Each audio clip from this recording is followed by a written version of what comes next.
여호수아 1장에서 하나님께서 약속을 하시죠. 네가 발로 밟는 땅을 모두 다 주겠다 라는 약속과 내가 너와 함께 할 것이고 버리지 않을 것이고 떠나지 아니할 것이다. 오직 말씀에 서서 강하고 담대하라 라고 하는 약속을 주셨고, 그 약속을 받은 여호수아는 전쟁 준비를 합니다. 전쟁 준비의 가장 핵심은 어떤 것이냐면 이스라엘의 12지파가 온전한 하나님의 군대가 되는 것입니다. 왜냐하면 루벤, 갓지파 그리고 므낫세 반지파가 요단 동편을 이미 모세 시절에 그들의 지경으로 허락받았기 때문에 요단을 건너서 전쟁에 참여하느냐 참여하지 않느냐가 아마 그들 가운데 이슈가 되었던 것 같아요. 어쨌든 여호수아와 또 온 이스라엘 앞에서 이 세 지파가 두 지파 반 정확히 말씀드리면 온 이스라엘 공동체에 선두에 무장을 하고 서서 그렇게 가나안 정복 전쟁에 앞설 것을 약속하는 장면으로 1장이 끝이 납니다. 한마디로 얘기하면 전쟁 준비가 완료된 거예요. 그런데 2장에 들어서게 되면 전쟁 준비가 완벽하게 끝났음에도 불구하고 여호수아가 정탐꾼을 이 가나안 땅에, 특별히 여리고를 더 눈여겨보라고 두 사람을 보내게 됩니다. 우리가 생각할 때 이 정탐꾼을 보낸 일은 그냥 단순한 전략상의 문제, 전술상의 문제가 아닙니다. 여러분들이 댁에 가셔서 민수기 13장, 조금 크게는 12장에서부터 13장을 읽어보시면 이스라엘 백성들에게 하나님께서 모세를 통하여 가나안을 정탐하도록 명령하시는 장면이 나옵니다. 잘 들으셔야 돼요. 모세가 각 지파에서 한 명씩 뽑아서 12명의 정탐꾼을 보낸 것으로 알고 있는데 하나님이 명령하신 거예요. 하나님의 명령을 따라서 정탐꾼을 보냈습니다. 그러면 여호수아는 누구의 명령을 따라서, 자기의 의지일까요? 하나님의 명령을 따라서 정탐꾼을 보냈을까요? 예, 당연히 성경에 기록되어 있지는 않지만 모세에게 배운 대로 혹은 하나님과 영적인 지금 교제 가운데서 2명만 믿음의 사람을 그렇게 선택을 해서 여리고를 특별히 더 정탐하라고 보낸 것으로 우리가 생각을 해야 됩니다.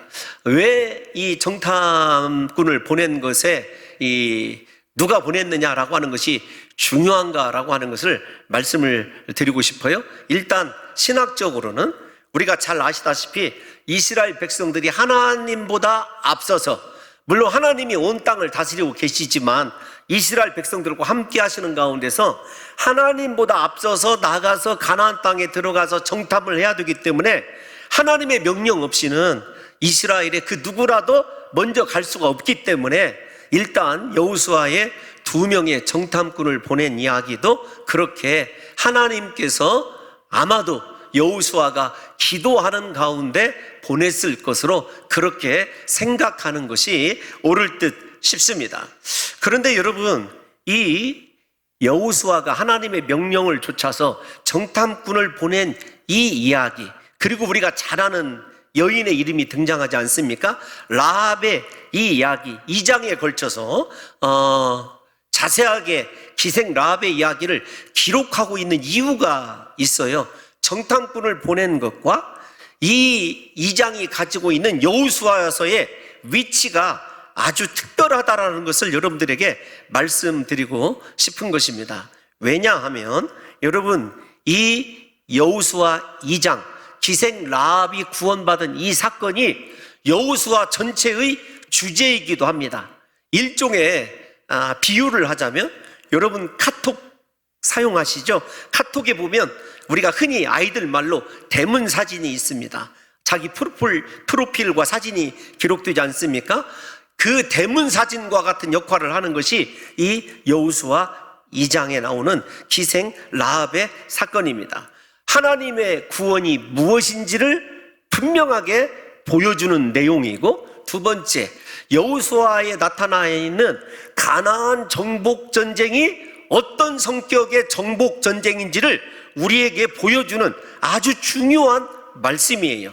그래서 기생 라합의 이야기를 자세하게 기록하고 있는 것입니다. 여러분들과 제가 이 내용을 잘 알고 있어서 미리 이렇게 들어가 보면, 정탐꾼을 보낸 이유가 그러면 무엇일까요? 하나님이 이미 우리가 잘 아는 대로 여호수아가 가나안을 정탐한 주인공입니다. 가나안이 어떻게 생겼는지 다 지도로 그려왔기 때문에 그곳의 형편이 몰라서 정탐꾼을 보냈을까요?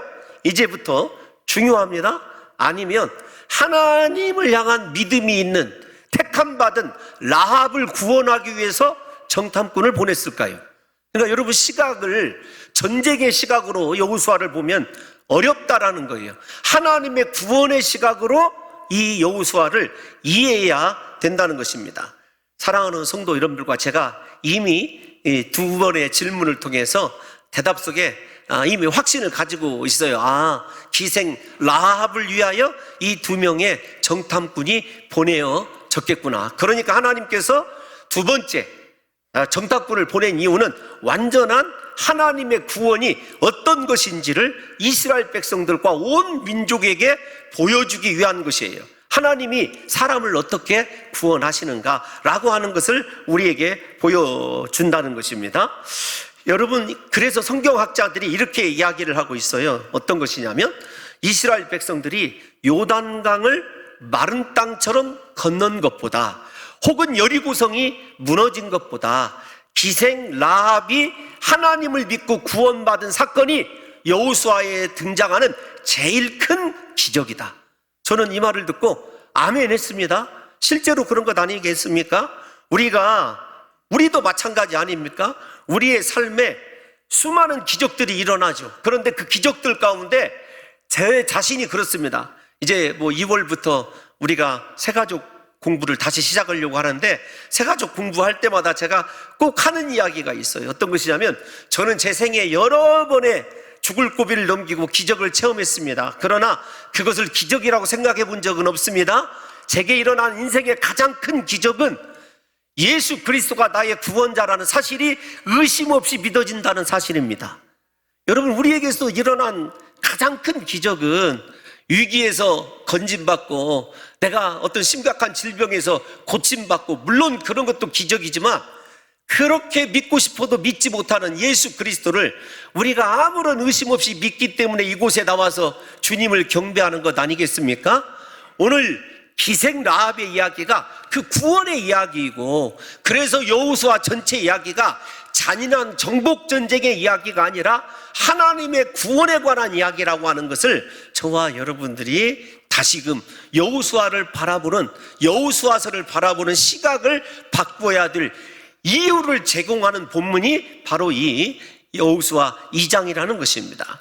여러분, 이런 관점에서 이 여호수아 전체를 생각해 보면, 기생 라합의 이야기는 하나님의 자비와 긍휼을 따라 구원받아야 될 백성이 어떤 백성인가, 혹은 하나님께 진멸받아야 될 백성이 어떤 백성인가라고 하는 것을 판가름해 주죠. 중요한 것이 있습니다. 어떤 것이냐면, 기생 라합이 구원을 받았다고 한다면 나머지 이스라엘에 관하여 하나님께서 행하신 구원의 이야기를 들은 아모리 족속들이 왜 멸망했겠느냐라는 거예요. 다시 질문을 드려보면 그런 것입니다. 아모리 족속의 죄악이 관영했기 때문에 그들이 멸망했을까요? 하나님에 관한 말씀을 듣고도 믿음이 생기지 않아서 멸망했을까요? 우리가 세 번째 드리는 질문이지만 다시 말씀을 드립니다. 그들이 죄 때문에 멸망한 것이 아닙니다. 하나님에 관한 소문을 듣고 하나님에 관한 이야기를 들었음에도 불구하고 믿지 못하였기 때문에, 하나님을 향하여 돌이키지 못하였기 때문에 망했다라는 것을 분명히 저와 여러분들이 그렇게 가슴속에 첫 번째 이 본문을 이해하는 이 기초 돌을 놓아야만이 나머지 본문을 잘 이해할 수 있습니다. 사랑하는 성도 여러분, 오늘날도 마찬가지 아니겠습니까? 죄악 때문에 하나님이 심판하는 거 맞습니다. 그러나 그 심판의 자리에서 건진받고 구원받는 사람들은요, 반드시 하나님의 말씀을 듣고 돌이키고 회개하고 하나님을 향한 믿음을 가졌다는 거예요. 그러니까 왜 이 기생 라합이 구원받은 이야기가 놀라운 기적인지를 저와 여러분들이 함께 생각해야 되는 것 아니겠습니까? 먼저 사랑하는 성도 여러분들이요, 그러므로 이 기생 라합의 이야기는 하나님의 가나안 정복 전쟁의 이야기에 정당성을 부여해주는 아주 놀라운 본문이에요. 모두가 다 만약에 아모리 족속들이, 여리고성 사람들이 라합처럼 회개하고 돌이켰다면 여리고성이 무너지고 그들이 멸망했을까요? 아니다라는 이야기를 역설적으로 우리에게 해주는 말씀이라는 것입니다. 그러면 조금 더 자세히 본문을 이제 그런 관점에서 살펴보면, 우리가 젤로 거슬리는 이야기가 기생이라는 단어 아니겠습니까? 이 기생이 무엇이냐? 여러분, 우리 그 NIV를 쓰는 성도 여러분들이 보셔도 분명히 창기 혹은 매춘부로 그렇게 번역되어져 있습니다. 히브리어는 이 조니라고 하는 단어인데요, 이 조니가 단순한 매춘부, 창기를 이야기하는 것이 아닙니다. 어떤 것이냐면, 아모리 족속들이 섬기는 신전이 있어요. 여러 신들을 모아놓은 잡다한 우상을 섬기는 곳에서 일하는 공식적인 직함은 여사제. 어떤 이 신을 향한 제사가 끝나고 난 이후에 그곳에 참여한 남자들과 음란한 행위를 벌이는 여인이 누구냐면 이 기생이라고 하는 단어, 히브리어 조니의 원래 뜻이랍니다.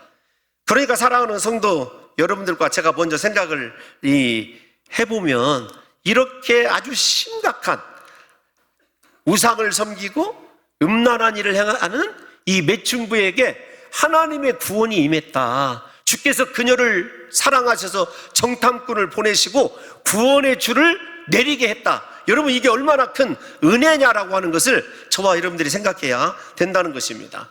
뿐만 아닙니다. 그 기생의 이 집, 이렇게 이야기하고 있지 않습니까? 이 라합이 머물고 있는 그곳에는 수많은 신전을 오고 가는 남자들, 그 가운데서도 신전을 드나드는 일종의, 요즘으로 이야기하자면은 고관 정도는 아니어도 신전에 반드시 들렸다가 출근해야 되는, 오늘날로 말하면 관리들이 자주 드나드는 곳이었어요. 그러니까 여리고성에서 결정되는 수많은 정보가 그녀의 귀에 당연히 들리는 곳이 바로 이곳입니다. 그렇기 때문에 두 명의 정탐꾼들도 여리고성에 관한 정탐 정보가 필요했기 때문에 그녀의 집에 들어간 것이고요. 그런데 반대로 사람들이 많이 드나드는 곳이고 관리들이 특별히 훈련된 자들이기 때문에 이스라엘 사람들이 그 집에 들어왔다는 것도 쉽게 발각될 염려가 있는 곳이었죠. 아니나 다를까 여리고 왕이, 아모리 족속의 왕이 이스라엘 사람 두 사람이 그곳에 들어왔다는 이야기를 듣게 됩니다. 그리고 그 사람을 찾아내기 위하여 군사들을 보내게 되죠. 2장 1절에서 7절 우리가 읽지 않은 본문 가운데 나오는 이야기예요. 그런데 그러한 일들이 있다라는 것을 누가 또 알게 되냐면 라합이 다른 사람들보다 먼저 듣게 되죠. 그래서 우리가 잘 아는 대로 그녀의 지붕 위에 삼대라고 하는 식물의 줄기를 이렇게 말리고 있었는데 그 삼대 밑에 두 명의 정탐꾼을 숨기게 되고 또 거짓으로 우리가 잘 아는 대로 그들을 쫓는 이 군사들을 이 요단 나루로 보내게 되는 것을 우리가 생각해 볼 수가 있습니다. 라합의 이러한 행동은 과연 어떤 행동이고 무엇에서 기인했는가를 한번 생각해 보고자 합니다. 이 라합에게 믿음이 없었다고 한다면 그 당시에, 다시 말씀을 드리지만, 그렇게 신전에서 일하는, 실제적이에요, 이건 역사적으로 일하는 여인이 국가를 배신한다든지 신을 버리는 행위를 하게 되면 그녀만 죽임을 당하는 것이 아닙니다. 온 가족이 몰살당하게 되어 있어요. 그러니까 두 명의 정탐꾼을 숨겨줄 때 그녀에게 적어도 내 목숨보다, 우리 가족들의 목숨보다 두 명의 정탐꾼이 중요하고, 더 중요한 것은 그녀의 입술의 고백을 들어보면 그녀는 이스라엘에 관한 하나님의 말씀을 들었을 때 하나님에 대한 남다른 신앙의 고백을 분명히 갖게 됩니다. 그래서 두 가지를 생각해야 돼요. 먼저는 그녀에게 믿음이 어디서 생겨났느냐. 그녀는 설교를 들은 적도 없습니다. 말씀을 공부한 적도 없고 하나님의 기적을 본 적도 없습니다. 그런데 그 하나님의 행하신 일에 관한 이야기를 들었을 뿐이에요. 본문 길지만 9절과 10절을 한번 읽어보겠습니다. 시작. 말하되 여호와께서 이 땅을 너에게 주신 줄을 내가 아노라. 우리가 너희를 심히 두려워하고 이 땅 주민들이 다 너희 앞에서 간담이 농나니 이는 너희가 애굽에서 나올 때 여호와께서 너희 앞에서 홍해물을 마르게 하신 일과 너희가 요단 저쪽에 있는 아모리 사람의 두 왕 시온과 옥에게 행한 일 곧 그들을 전멸시킨 일을 우리가 들었음이니라. 아멘. 하나님에 대한 믿음이 일단 생겼는지 안 생겼는지는 조금 이따 얘기를 할게요. 일단 믿음 이야기를 바로 들어가지 말고 자신의 목숨과 가족들까지 담보로 걸 만큼 두 명의 정탐꾼을 숨겨주는 일이 그녀에게는 가치가 있었어요. 근데 그 가치 있는 일의 시작이 무엇이냐면 들었다고 하는 이야기에서부터 시작이 되어집니다. 자, 단순히 9절과 10절의 이야기, 하나님이 홍해를 마른 땅처럼 건너게 하시고 아모리의 두 왕을 진멸하신 그 일을 들었을 뿐이에요. 그런데 그녀의 11절에 이어지는 믿음이 어떻게 이제 생성됐는지를 알 수가 있어요. 11절 한번 볼게요. 시작. 우리가 듣자 곧 마음이 녹았고 너희로 말미암아 사람이 정신을 잃었나니 너희의 하나님 여호와는 위로는 하늘에서도 아래로는 땅에서도 하나님이시니라. 아멘. 이야기를 들었을 뿐인데 그녀에게 하나님은요 하늘에서도 땅에서도 오직 하나님만이 참 신이라고 하는 신앙의 고백, 믿음이 생성된 것을 보게 됩니다. 사랑하는 성도 여러분, 우리가 로마서 10장 17절 말씀 잘 알고 있는 말씀 아닙니까? 믿음은 어디에서 나요? 들음에서 나요. 그래서 여러분, 우리가 세상을 이기고 우리 인생에 하나님의 구원의 은혜가 강력하게 임하게 되는 곳은 말씀을 듣는 곳이에요. 여러분, 말씀을 들을 때 그래서 영적인 전쟁이 가장 심각하게 일어납니다. 왜냐하면 말씀을 들으면 믿음이 생겨나고 믿음이 있으면은요 능치 못할 일이 없기 때문인 줄로 믿습니다. 여러분, 이 여인에게 일어난 사건은 딱 한 가지예요. 어떤 것이냐면 들었을 뿐이에요. 하나님께서 이스라엘 백성들을 구원하시기 위하여 행하신 일을 들었음에도 본 것이 아닙니다. 이스라엘 백성들처럼 경험한 것이 아니에요. 그럼에도 불구하고 그녀의 하나님은 상천하지 하나님, 옛날 성경에 위로 하늘로 온 우주를 다스리시는 하나님이시고 땅에 있는 모든 역사를 주관하시는 하나님이라는 사실을 그녀가 고백하고 있어요. 그런데 중요한 것은 이스라엘 백성들은 그렇게 하나님을 경험하면서도 하나님에 대한 믿음의 고백이, 그런 고백이 일어나질 않았어요. 이 말씀이 정확하게 어디에 있는 말씀과 일치하냐면 모세의 설교 신명기 4장 39절 말씀과 일치합니다. 한번 읽어볼까요? 시작. 그런즉 너는 오늘 위로 하늘에나 아래로 땅에 오직 여호와는 하나님이시요 다른 신은 없는 줄을 알라 명심하고. 아멘. 이스라엘 백성들에게 주신 말씀을 정확히 그녀가 신앙 고백을 하고 있는 거예요. 다시 말씀드리지만 그녀는 이런 신앙을 들어본 적도 없고 배워본 적이 없어요. 다만 하나님에 관한 소문을 들었을 때 그녀에게 믿음이 생겼는데, 그녀의 믿음은 어떤 것이냐면 하나님이 온 우주와 이 땅의 만물을 다스리시기 때문에 내 목숨과 내 가족의 목숨을 담보로 해서도 하나님을 믿어야 구원을 얻는다고 확신이 그녀에게 있었던 것이죠. 잘 생각해 보세요. 그녀의 하나님은요 온 우주를 다스리시는 하나님이고 그 하나님이 지금 그녀의 마음속에 계신 거예요. 그녀의 마음 안으로 누가 찾아와 주셨냐면 하나님이 찾아와 주신 것이죠. 여러분, 이 장면을 깊이 한번 생각을 해보세요. 그러면 여기서 일단락 설교를 조금 생각하면서 왜 두 명의 정탐꾼을 보냈느냐, 제가 여러분들에게 이렇게 질문을 드렸을 때 이 기생 라합을 구원하기 위해서다 이렇게 말씀을 드렸어요. 하나님께서 그렇게 천한 여인임에도 불구하고 잊지 않으셨습니다. 우리가 잘 아는 대로 사마리아성 수가성 여인을 한번 생각해 보세요. 요한복음 4장에 나오는 남편을 5번씩이나 바꿨던 그 여인을 구원하시기 위하여 대낮에 유대인들이 절대로 가지 않는 길로 가셔서 그녀를 만나주시고 구원하셨던 하나님의 그 사랑이나 이 기생 라합을 구원하신 하나님의 그 사랑이 일치하고 있지 않습니까? 중요한 건 이 사랑을 통해서 사랑하는 성도 여러분들과 제가 확인해 봐야 될 것이 있어요. 나의 하나님은 어떤 하나님인가? 내 안에 이렇게 상처나지 하나님이 존재하고 계시는가? 그래서 내게 있는 그 어떤 것보다도 하나님이 더 소중하고 하나님의 말씀이라고 한다면 내가 어떤 희생을 치르고서라도 그 말씀대로 내가 순종하겠다고 하는 하나님을 향한 믿음이 있는지를 한번 저와 여러분들이 생각해 보자고요.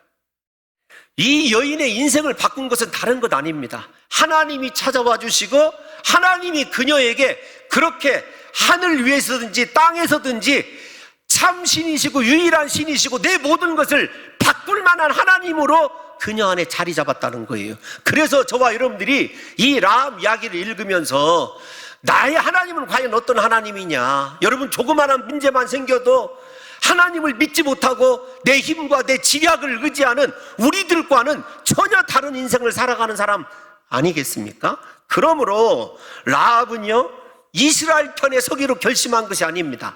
하나님 편에 서기로 결심한 거예요. 그래서 2명의 정탐꾼을 숨겨준 것이죠. 이거 중요한 이야기입니다. 이스라엘 때문이 아니에요. 내 인생은 하나님께 맡기기로 하고 하나님 편에 서기로 한 것입니다. 사랑하는 성도 여러분들이요, 라합이 이스라엘의 정탐꾼을 숨겨준 것은요 하나님께서 권능으로 이스라엘을 애굽에서 구원해내신 것을 믿었어요. 그리고 자기가 속한 가나안 땅도 하나님께서 이미 이스라엘에게 주신 것을 믿었기 때문입니다.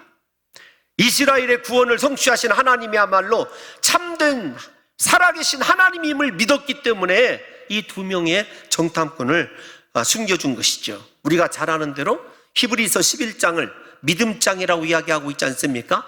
혹은 우리는 뭐라고 부르냐면 믿음의 명예의 전당 이렇게 부릅니다.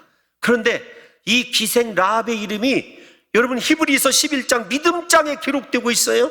우리 히브리서 11장 31절 다 같이 한번 보겠습니다. 시작. 믿음으로 기생 라합은 정탐꾼을 평안히 영접하였으므로 순종하지 아니하는 자와 함께 멸망하지 아니하였도다. 아멘. 중요합니다. 믿음으로 기생 라합은 정탐꾼을 평안히 영접했다. 이 말을 잘 기억하셔야 돼요. 왜 기억해야 되냐면 히브리서 11장을 읽어보십시오. 혹시 지금 지도자인 여호수아의 이름이 기록되어 있는지? 아닙니다. 여호수아는 빠져 있는데 기생 라합은 히브리서 11장에 하나님이 기억하시는 특별한 믿음의 사람들에게, 믿음의 사람들을 위한 이 이름이 기록되어져 있어요. 적어도 우리 냉정하게 이렇게 이야기를 해야 됩니다. 여호수아의 믿음보다 기생 라합의 믿음이 훨씬 더 컸던 거죠. 그녀는요 상천하지의 하나님을 믿으면서 어쩌면 말입니다, 에스더의 유명한 고백이 있지 않습니까? 죽으면 죽으리이다. 하나님이 확실히 믿어졌기 때문에 하나님의 구원이 내게 임한 이상 내가 죽어도 좋다라고 하는 믿음 때문에 그렇게 그의 신을 버릴 수가 있었고 하나님을 구주로 섬기고 이스라엘의 구원이 당연한 것으로 받아들일 수 있는 것 아니겠습니까? 이런 거예요. 내가 하나님을 만났으니, 하나님을 믿었으니 죽어도 좋다, 죽으면 죽으리라고 하는 신앙의 각오를 가졌기 때문에 믿음으로 정탐꾼들을 아주 평안한 가운데서 아무런 염려 없이 죽음을 초월하고 가장 아까운 것들을 초월하고 내가 의지한 것들을 초월했을 때 비로소 마음이 평안한 것 아니겠습니까? 평안히 영접했다는 말이 어떤 말일까요? 그러니까 여러분 아무런 걱정이 없었어요. 왜냐하면 그 자신 속에 하나님이 가득했기 때문에 영접한 것 아니겠습니까? 그러면 기생 라합 이야기를 히브리서 11장 한 곳에서만 이야기하느냐? 그렇지 않아요. 우리가 지난주 새벽에 야고보서 함께 큐티했지 않습니까? 야고보서를 보게 되면 이 야고보 사도는 기생 라합의 믿음을 아브라함의 믿음과 동일선상에 놔요. 특별히 살아있는 믿음은 행위가 있어야 되는 것 아니겠습니까? 행위가 없는 믿음은 죽은 믿음이다. 야고보서의 핵심 아니에요? 아브라함이 그의 아들 독자 이삭을 바친 사건과 그 다음에 우리가 야고보서 2장 26절 한번 읽어볼까요? 25절부터예요. 시작. 또 이와 같이 기생 라합이 사자들을 대접하여 다른 길로 나가게 할 때에 행함으로 의롭다 하심을 받은 것이 아니냐. 아멘. 저기서도 접대라는 말이 쓰여요. 믿음 때문에 그런 것 아니겠습니까? 그런데 그 믿음을 뭐라고 얘기했냐면 행함으로 의롭다함을 얻었다. 사랑하는 성도 여러분, 우리가 기도할 때 눈물 흘리며 기도하는 거 참 중요합니다. 찬양에 은혜가 있는 거 중요합니다. 그런데 진짜 중요한 것은 어떤 것이냐면 여기서 만약에 은혜를 받았다고 한다면 삶의 현장에서 내가 하나님의 말씀에 어떻게 순종하고 행하느냐, 이거보다 중요한 것이 없어요.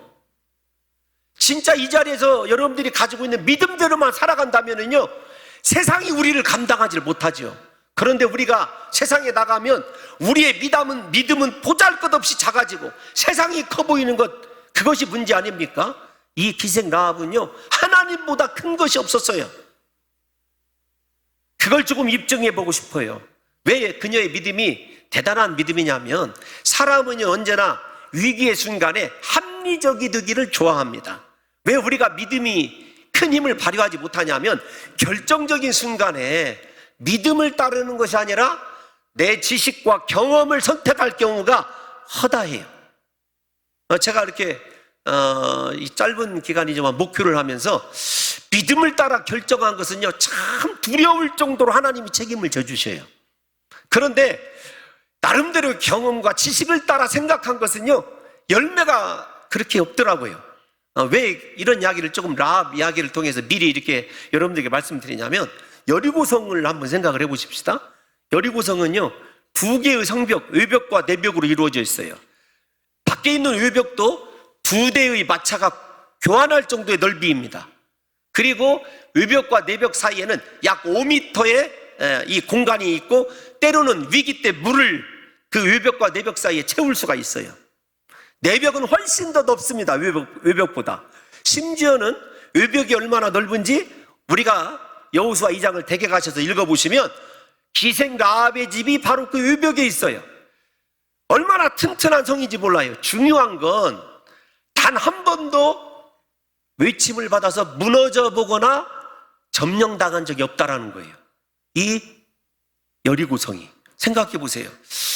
분명히 하나님이 이 아모리 두 왕들 시온과 옥에게 행한 것 보면 강한 건 그래 강하다고 인정을 하자. 뭐 홍해바다도 건넜다고 하니까 그거 인정을 하자. 그런데 이 성만큼은 초롱성이야. 다른 말로 표현하면 금성철벽이야. 한 번도 무너진 적이 없어. 여러분 그거 심각하게 우리가 한번 무언가를 생각할 때 그런 생각 들지 않겠습니까? 과연 이 성이 무너질까? 역사적으로 한 번도 무너진 적이 없는데 여러분 자신 안에 있는 그 확신, 경험을요 이 기생 라합은 믿음으로 초월합니다. 하나님의 말씀이면 반드시 이 여리고성이 무너질 것이라고는 확신이 있어요.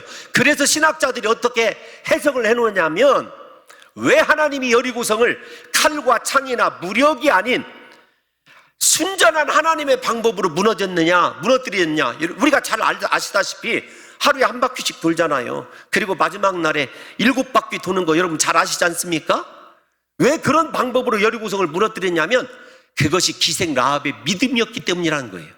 기생 라합이 하나님께서 말씀하시면 이 땅이, 이 성이 하나님의 방법으로 무너졌을 것이라고 하는 믿음에 하나님이 그런 방식으로 응답했다라는 거예요.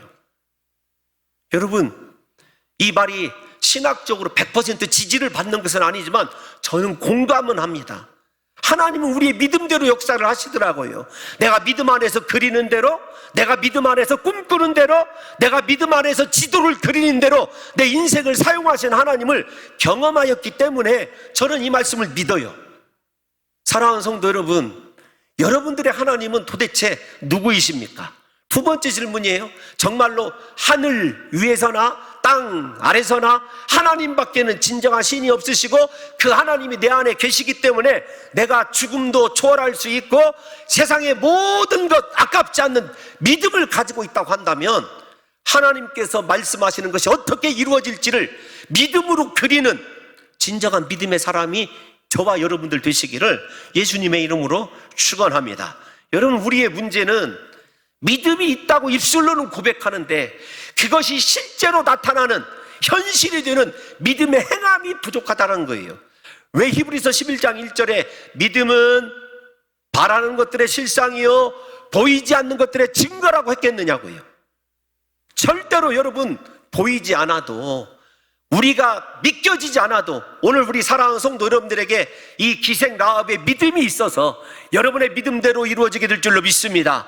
하나님이 다른 사람이 아니라 여러분의 믿음대로, 그렇게 여러분들이 그린 축복의 지도대로 모든 것을 완성해 주시는 귀한 날 되시기를 예수님의 이름으로 축원합니다. 사랑하는 성도 여러분, 이제 마지막을 한번 생각해 보려고요. 어떤 것이냐면 이 기생 라합의 믿음을 보시고 여리고성이 그렇게 무너진 것 분명하고, 그러면 하나님의 약속이 어떻게 성취가 되느냐, 우리가 잘 아는 대로 본문 12절을 보면 선을 베풀었으니, 우리 본문 12절 읽어볼까요? 시작. 그러므로 이제 청하노니 내가 너희를 선대하였은즉 너희도 내 아버지의 집을 선대하도록 여호와로 내게 맹세하고 내게 증표를 내라. 아멘. 사랑하는 성도 여러분, 우리가 이렇게 한번 생각을 해보십시다. 정탐꾼을 선대하였기 때문에, 선을 행하였기 때문에 하나님께서 기생 라합을 구원하셨을까요? 아니라고 하는 것을 서론에서 말씀을 드렸습니다. 그녀를 구원하시기 위하여 예수님 이야기까지 해드렸죠. 2명의 정탐꾼을 보낸 거예요. 그러니까 여러분, 선을 행함 때문에 구원을 받은 것이 아니라 하나님의 은혜로 구원을 받은 것이에요. 그 은혜를 거절한 사람들은 모두 다 멸망하였다는 이야기를 저와 여러분들이 잘 알고 있습니다. 그런데 그 증표를 달라고 했었을 때 이 정탐꾼들이 증표로 무엇을 달라고 하죠? 창에다가? 우리 다 알고 있잖아요. 붉은 줄을 달라고 합니다. 근데 그 말에 이 라합이 순종을 해요. 우리 2장 21절 한번 읽어볼게요. 본문 지나서 2장 21절 시작.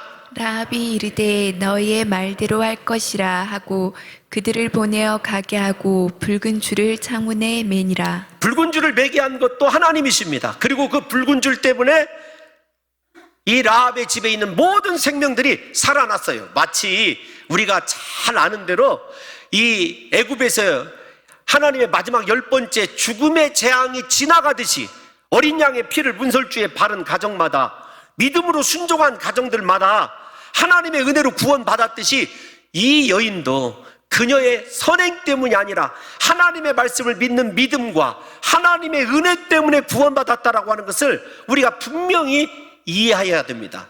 그러니까 신앙에 있어서 우리의 모든 행위가 하나님의 말씀을 믿는 믿음이어야 되고, 그 믿음을 따른 은혜가 저와 여러분들을 어떠한 위기 가운데서도 구원하게 되는 역사가 일어나게 될 줄로 믿습니다. 사랑하는 성도 여러분들이요, 다시 말씀을 드리지만 이 라합이 구원을 받게 된 것, 예수 안에 있었기 때문이고 말씀 안에 있었기 때문이고 하나님을 향한 믿음이 있었기 때문이며, 그 믿음 또한 하나님께서 은혜로 주신 것이라는 거지요.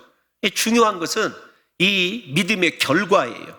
우리가 잘 아시다시피 구원받았어요. 온 가족이 6장 25절에 보면 다 구원받았다고 나와 있어요. 그런데 그리고 난 이후에 중요한 일이 벌어집니다. 그렇게 기생으로 살았던 그녀가 살몬이라는 사람과 결혼을 하게 돼요. 마태복음 1장 5절에 보게 되면 성경학자들이 추적을 합니다. 그래서 출애굽기 6장 31절 등등을 다 찾아보고 살몬이 누구냐 이렇게 거의 확정을 합니다. 누구일까요? 살몬이 2명의 정탐꾼 중에 1명이었대요. 일종의 러브 스토리가 개입이 된 거죠. 저는 그럴 가능성이 있다고 생각이 들어져요. 근데 중요한 건 생각해 보세요. 하나님을 믿고 신을 바꿨어요. 그 다음에 믿음으로 구원받아서 이스라엘에 편입이 되었어요. 아무리 족속임에도 불구하고 그녀가 보아스를 낳았다는 거예요. 그녀의 아들이. 여러분, 보아스가 얼마나 부자이고 그런 것이 중요한 게 아니라 가난한 자들을 영접하고 환대하는 사람이고, 우리가 잘 아는 대로 기업 물으면 손해밖에 나지 않는데도 기업을 물을 줄 아는 귀한 사람 아닙니까? 그 믿음의 성품이 누구에게서 나왔느냐? 여러분, 라합에게서 나왔다고 생각을 하는 거예요. 룻기를 한번 읽어보세요, 나중에 가셔서. 그래서 보아스가 여러분 이 룻에게서 오벳을 낳고, 오벳은 이새를 낳고, 이새는 누구를 낳았겠습니까? 당연히 다윗 왕을 낳았죠. 마태복음 처음 강의 시작할 때 제가 이런 말씀을 드렸습니다. 족보 설교를 했을 때 어떻게 설교를 했냐면, 유다의 왕들이 다 일일이 기록이 되는데 유일하게 왕이라고 이름 붙이는 왕은 다윗밖에 없어요. 나머지는 이름만 부릅니다. 그러니까 유다의 왕 중에 유일한 왕은 다윗이에요. 그 유일한 다윗 왕의 고조모가 된 사람이 누구냐면 라합입니다. 당연히 예수님의 족보에 기록이 되어 있는 거죠. 생각해 보십시오. 이보다 더 큰 은혜가 어디에 있느냐고요. 믿음을 통해서 하나님께서 구원의 은혜를 베풀어 주셔서 자기 자신과 자기 자신의 가족들이 구원받았다는 것, 이거 실질적이고 우리가 생각하는 물리적인 은혜 중요해요. 그런데 하나님이 이 라합을 구원한 이유는 라합을 통해서 다윗이 있어야 되고, 다윗의 후손 가운데서 예수 그리스도가 오시는 먼 구속사의 역사를 이룰 사람이기 때문에 하나님께서 그녀를 택하시고 은혜를 베푸신 것 아니겠습니까? 사랑하는 성도 여러분, 제가 생각해 봤습니다. 이 세상을 살아가면서 라합보다 더 비참한 인생을 살아가는 성도가 어디에 있을까? 인간적으로 없지 않습니까? 저와 여러분들이 소망을 가져야 될 이유, 우리의 삶 가운데 지금 믿음으로 결단해야 될 이유는 어떤 것이냐면, 다시요, 물리적으로 나와 내 자식이 구원받고 가족이 구원받는 그 이유보다 나를 통해서 이루어질 하나님의 구속사, 하나님의 은혜, 나를 통하여 하나님께서 어떤 일을 이루고 또 어떤 일을 계획하고 계실지 저와 여러분들이 어떻게 아느냐고요. 그래서 진짜 믿음의 사람은요, 결단할 때 결단합니다. 생명을 바쳐야 될 때 바치기로 헌신합니다.